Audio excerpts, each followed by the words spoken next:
I'm interested in learning how to connect PVC pipes. Can you show me how to do it? Sure thing. The first step is to cut the PVC pipes to the desired length using a PVC cutter or saw. Okay, I've got that. What's next? The next step is to sand the edges of the pipes to remove any rough spots or burrs that could prevent a tight seal. Got it. How do I connect the pipes together? Apply PVC primer to the outside of one end of the pipe and to the inside of the fitting.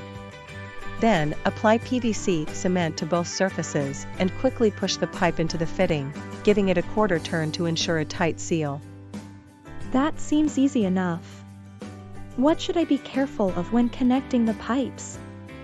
Make sure the pipes and fittings are clean and dry before applying primer and cement. Also, be sure to push the pipe into the fitting quickly to ensure a tight seal before the cement dries. Thanks for showing me how to connect PVC pipes. You're welcome.